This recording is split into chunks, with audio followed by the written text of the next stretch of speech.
వనపర్తి నుంచి ఒక cutter Hindu auto నడపనికి city వచ్చిండు. ఆటో కూడా నడుపుతుండు. దాదాపు హైదరాబాద్ సిటీ, సికింద్రాబాద్ సిటీలో. నిన్న అంటే ఒక 2 days బ్యాక్ అనుకోండి, ఆటో బ్యాక్ సైడ్ మన హిందూ ఒక మంచి స్లోగన్ రాసుకుండు. ఆ స్లోగన్ ఏ విధంగా ఉంటదంటే, ఈ భారతదేశంలో, ఈ ప్రపంచంలో పుట్టే ప్రతి ఒక్క వ్యక్తి హిందూయే ఉంటాడు. మతం మారిన వ్యక్తి ఆయన అయ్యాని మార్చినట్టే ఆ విధంగా ఆయన స్లోగన్ రాసిండు. జై శ్రీరామ్ రాసిండు. దీంట్లో తప్పు ఏమున్నది? కానీ కొంతమంది ముస్లింలు ఆ స్లోగన్ ని చూసి ఆయనకి ఆపి ఆర్గ్యుమెంట్ చేసినారు, ఆయనకి కొట్టనికి పోయినారు, ఆయనకి తిట్టినారు కూడా. మరియు అత్తాపూర్ పోలీస్ స్టేషన్ లో కంప్లైంట్ కూడా ఇచ్చినారు ఆ ఆటో వ్యక్తి పైన. ఆటో వ్యక్తి పైన కంప్లైంట్ ఇచ్చిన తర్వాత ఆ అత్తాపూర్ పోలీస్ స్టేషన్ లో ఉన్న సబ్ ఇన్స్పెక్టర్ ఆ ఆటోడికి ఫోన్ చేస్తాడు. నువ్వు ఎవరు, ఎక్కడుంటావు, ఏం రాసుకున్నావు ఆటో బ్యాక్ సైడ్, నీకు తెలుసా అని క్వశ్చన్ అడుగుతుంది. కానీ మన హిందూ అన్నాగా మాట్లాడుతుండం. చెప్పండి అన్న, ఏమైందన్నా, ఏం తప్పు రాసినా చెప్పండి అన్న అని ఆ విధంగా మాట్లాడితే ఆ సబ్ ఇన్స్పెక్టర్ ని అన్నా కాదు, నేను సబ్ ఇన్స్పెక్టర్ అయినా పోజ్ కొడుతుంది. గతంలో ఫ్రెండ్లీ పోలీస్ అని ఒక స్లోగన్ తీసుకొని వచ్చినారు పోలీస్ అధికారులు. ఫ్రెండ్లీ పోలీస్ అంటే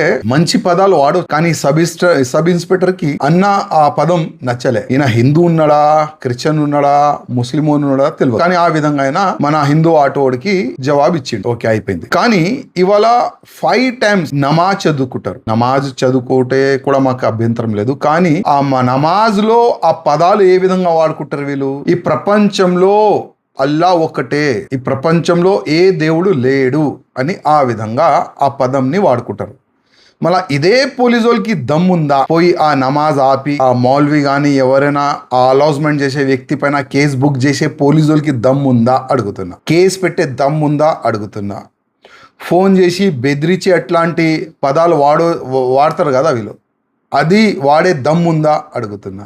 లేదు కదా.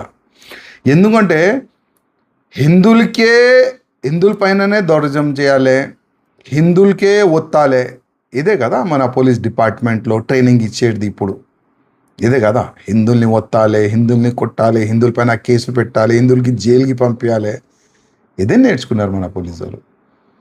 కానీ 2 days బ్యాక్ జరిగిన ఒక సంఘటన, మొన్న మన బజరంగ్ దళ్ కార్యకర్తలు, ఆల్ హిందూ సంఘాలు ఆటో హిందూ వ్యక్తి సపోర్ట్గా నిలబడి ఆయన పైన కేసు కాకుండా చూసినారు, ఆయనకి హెల్పింగ్గా నిలబడ్డారు. ఆల్ హిందూ సంఘాలకి నా హృదయపూర్వకంగా ధన్యవాదం. అదేవిధంగా పోలీస్ కమిషనర్ డీజీపీ గారికి నా ఒక నివేదిక.